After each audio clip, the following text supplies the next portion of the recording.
नमस्ते दोस्तों, मैं आयुष कुमार आप सभी को आपके ही अपने चैनल में स्वागत करता हूं। दोस्तों, आज का यह वीडियो आप सभी के लिए बहुत ही इम्पोर्टेंट और मज़ेदार होने वाला है। इस स्टोरी से आप नए वोकैबुलरी सीखने को मिलेंगे और आप अपनी इंग्लिश को और भी धीरे धीरे मजबूत करेंगे। और मुझे उम्मीद है कि आप सब मेरे इस स्टोरी के द्वारा इंग्लिश सिखाए जाने पर आप सभी को बहुत ज़्यादा पहले से इम्प्रूवमेंट देखने को मिल रहा होगा। तो वीडियो को ऐसे ही लगातार बने रहे और देखते रहे, कुछ समझते रहें। The foolish donkey and the dog. Foolish का मतलब मूर्ख, डंकी गधा, एंड और द डॉग का मतलब कुत्ता। मूर्ख, गधा और कुत्ता। यह कहानी एक मूर्ख गधा और एक कुत्ते की है। There was once a donkey on a farm. एक खेत में एक गधा रहता था। इट थॉट, वह सोचता था। वेरी हाईली, बहुत ऊंचा, सबसे ऊंचा। ऑफ इटसेल्फ, वह अपने आप से सबसे ऊंचा सोचता था। The donkey always thought it, गधा हमेशा सोचता था। Could do work better than anyone else, वह किसी से भी बेहतर काम कर सकता है। यह चीज गधा अपने आप से, इटसेल्फ अपने आप से सोचता था। It went around the farm, वह खेत में घूमता रहता। Offering advice even though no one asked for it, और बिना किसी के पूछे सलाह देता रहता था सबको। It either told the guard dog how to manage the sheep और advise the oxen on how to plough the farm. कभी वह पहरेदार यानी गार्ड की तरह गार्ड बन जाता और कुत्ते भेड़ों को संभालने का तरीका बताता। कुत्ते भेड़ों को संभालने का, शीप मतलब भेड़, डॉग मतलब कुत्ता, इनको संभालने का तरीका बताता। मैनेज मतलब संभालना, एडवाइस देता। और एडवाइस एंड ऑक्सन, और ऑक्सन का मतलब होता है बैल। और तो कभी बैलों को खेत जोतने की सलाह देता। कौन? यह मूर्ख गधा। कभी तो यह गार्ड बन करके, पहरेदार बन करके भेड़ों को और कुत्ते को सलाह देता, तो कभी यह बैलों को खेत जोतने की सलाह देता। यह गधा, जिस प्रकार आप देख सकते हैं, यह मूर्ख गधा, ये है शीप, भेड़ सब है ये। All the animal were fed up of the donkey, जंगल के सारे जानवर सब तंग हो गए थे। फेड अप का मतलब तंग होना। फेड ऑफ द डंकी, उस गधे से तंग हो गए थे जंगल के सारे जानवर। But no one told it so, लेकिन किसी ने उससे कुछ नहीं कहा, गधे से कुछ नहीं कहा। They were all kind to it, वे सब उसके साथ दयालु थे, यानी सब की जितने भी जानवर थे गधे के साथ, उनमें सब में दया की भावना थी।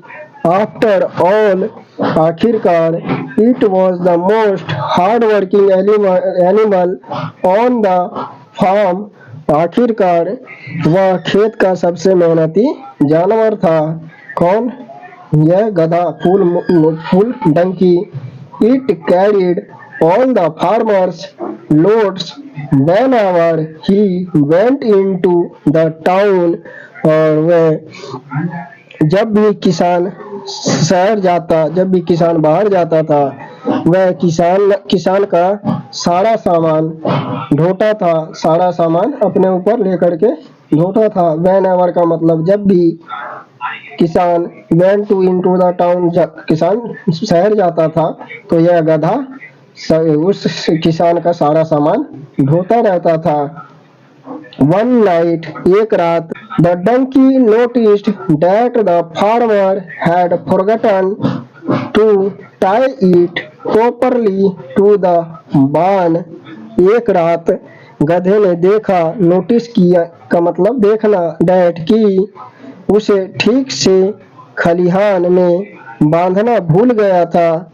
एक रात जो है किसान ने, यह गधे ने देखा कि किसान उसे ठीक से नहीं बांधा है, फॉरगॉटन मतलब भूल गया, टाई का मतलब बांधना, ईट का मतलब उसे, प्रॉपरली मतलब ठीक ढंग से उसे सही से नहीं बांधा। बार्न खलिहान में, इट वॉज फ्री, वह आजाद था, वह खुश था, बिल्कुल आजाद था।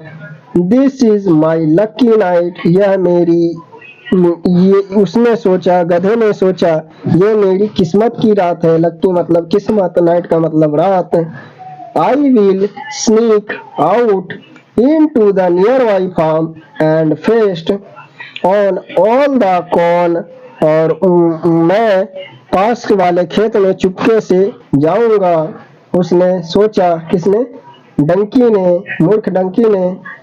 I will eat to my heart's content, it thought, और वह सोचा कि मैं सारा मक्का, कौन, कौन का मतलब मक्का, सारा मक्का जी भरकर खा जाऊंगा, खा लूंगा। ये बात उस गधे ने सोचा उस रात। इट थॉट, उसने सोचा। And so it went out of the barn and into the corn field, और वह खलिहान से निकलकर मक्के के खेत में चला गया। बान का मतलब खलिहान, खेत खलिहान को बान कहते हैं। कौन का मतलब मक्का फील्ड, यानी मक्के की खेत में चला गया। The guard dog was also not tired up properly that night, और उस रात पहरेदार कुत्ता जो देखभाल कर रहा था, ठीक पहरे कुत्ता भी ठीक से बंधा नहीं था, वो भी उस रात कुत्ते को भी ठीक से नहीं बांधा गया था। It too followed the donkey into the field, और कुत्ता भी उस गधे के पीछे पीछे खेत में चला गया। I will not eat the corn with you, but I don't mind the walk under the stars, said the dog, और कुत्ते ने कहा, मैं तुम्हारे साथ मक्का नहीं खाऊंगा, लेकिन मुझे तारों के नीचे टहलने में कोई आपत्ति नहीं है। अंडर द स्टार्स, वॉक का मतलब टहलना, यानी तारों के नीचे टहलने में मुझे कोई आपत्ति नहीं है। ये बात उस कुत्ते ने कहा। जिस प्रकार आप देख सकते हैं, यह डॉग है, इसे भी सही से नहीं बांधा गया था, इस वजह से ये भी उस गधे के पीछे पीछे फॉलो किया, पीछे पीछे चला गया। The donkey ate all the corn that it could manage and sat down, और गधा जो था जितना मक्का खा सकता था वह उतना खाया और बैठ गया, सेट डाउन बैठ गया। नाउ डियर डॉग, उसने कहा, अब प्यारे कुत्ते, आई विल सिंग, मैं गाऊंगा। I have always been telling the rooster that he needs to sing better, मैं गाऊंगा और मैं हमेशा मुर्गे से कहता रहा हूँ कि उसे बेहतर गाना चाहिए। I will sing so that he may learn how to give the morning wake up call, said the donkey, और उसे बेहतर गाना चाहिए। ये बात उस गधे ने कहा। मैं ऐसा गाऊंगा कि वह सुबह जगाने का तरीका भूल सके। मॉर्निंग वेकअप कॉल, ये जगाने का तरीका भूल जाए। ये बात गधे ने उस कुत्ते को कहा। The dog at once said, कुत्ता तुरंत कहा, तुरंत जवाब दिया, प्लीज डोंट सिंग, कृपया मत गाओ। You will only wake up the farmer, तुम केवल किसान को जगा दोगे। He will not like you braying into dead of the night, तुम केवल किसान को जगा दोगे, वह आधी रात को तुम्हारे रेंगने को पसंद नहीं करेगा। ये बात उस कुत्ते ने कहा। ब्रेइंग का मतलब रेंगना, डेड नाइट मतलब आधी रात। ही विल नॉट लाइक यू, तुम्हारी रेंगने को आधी रात में वह किसान फार्मर पसंद नहीं करेगा। ये बात कुत्ते ने उस मूर्ख गधे को कहा। The donkey did not listen to the dog, और गधे ने कुत्ते की बात नहीं सुनी। The farmer will only be the farmer will only be pleased to hear my melodious voice, और किसान मेरी मधुर, मेलोडियस का मतलब मधुर आवाज सुनकर खुशी होगा। ये बात उसने डंकी गधे ने कहा। ही सैड उसने कहा, डंकी ने कहा। एंड देन और फिर at the top of his voice अपनी ऊंची आवाज के साथ उसने जोर जोर से ही बिगेन टू ब्रे जोर जोर से रेंगना शुरू कर दिया। डंकी रेंगना शुरू कर दिया, जोर जोर आवाज से रेंगना शुरू कर दिया। दहाड़ना the dog ran from the corn field, और कुत्ता उस मक्के के फील्ड खेत से भाग गया, वहां से भाग गया। And hid in a near by would, और जा करके वह किसी जंगल में भागकर पास के जंगल में छिप गया। सुन जल्द ही, थोड़ी ही देर में, he heard the donkey yell in pain, और थोड़ी देर में ही उसने गधे की दर्द भरी चीख सुनी कुत्ते ने। जिस प्रकार आप देख सकते हैं, कुत्ता वहां से कौन फील्ड से भाग करके यहाँ पर आकर के छिपा हुआ था, और उसकी डंकी के आवाज को, तेज तेज की चीखे आवाज सुनी, और वह फिर बाहर निकला, चीखे सुनने लगा। कौन? कुत्ता। The farmer got irritate at being woken up in the dead of the night, और फिर किसान आधी रात को जगाए जाने से चिढ़ गया, इरिटेट हो गया। ही केम टू द फील्ड, वह खेत में आया। विद द स्टिक, एक डंडे के साथ।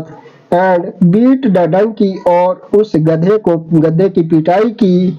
Black and blue till it stopped braying, और वह उस गधे की पिटाई तब तक मारता रहा जब तक वह रेंगना बंद नहीं कर दिया। जब तक गधा चुप नहीं हुआ तब तक उसे किसान पीटता ही रहा लाठी से, डंडे से। The dog came out of its hiding, और वह कुत्ता जो था वह अपने छिपा हुआ था, वहां से बाहर आया। आफ्टर द फार्मर, उस किसान के बाद। Went into his own home, वह किसान अपने घर में चला गया। जब किसान घर लौट गया। The dog went to the donkey and said, और फिर कुत्ता उस गधे के पास गया और कहा, do your work and not others, अपना काम करो दूसरों का नहीं। Do your work and not others, अपना काम करो और दूसरे का नहीं। इस कहानी का मोरल ये निकलता है, डू योर वर्क, अपना काम करो, नॉट अदर्स यानी दूसरों का नहीं। अब केवल अपना काम करो, दूसरे का नहीं। जिस प्रकार आप देख सकते हैं, इस गधे को गधा इतना दहाड़ रहा था, इतना चिल्ला रहा था, जिसके कारण उस किसान ने इसे बहुत पिटाई की और इसके आंसू निकाल दिए। यह जब तक चुप नहीं हुआ, दहाड़ना बंद नहीं किया, तब तक इस गधे की फूल डंकी यानी मूर्ख गधे की पिटाई करता रहा। तो इस कहानी का मोरल ये निकलता है कि अपना काम करो, दूसरों का ना करो। तो इस कहानी से आपको क्या नए नए वोकैबुलरी सीखने को मिला? अगर सीखने को मिला हो दोस्तों, तो आप इस चैनल को लाइक, शेयर और सब्सक्राइब करना बिल्कुल भी ना भूलें, और दोस्तों के साथ शेयर जरूर करें ताकि आपके जैसे और भी दोस्त हमसे जुड़े इस चैनल से और नए नए वोकैबुलरी और डेली यूज के वर्ड्स मीनिंग सीखते रहे और आगे बढ़ते रहे। धन्यवाद दोस्तों।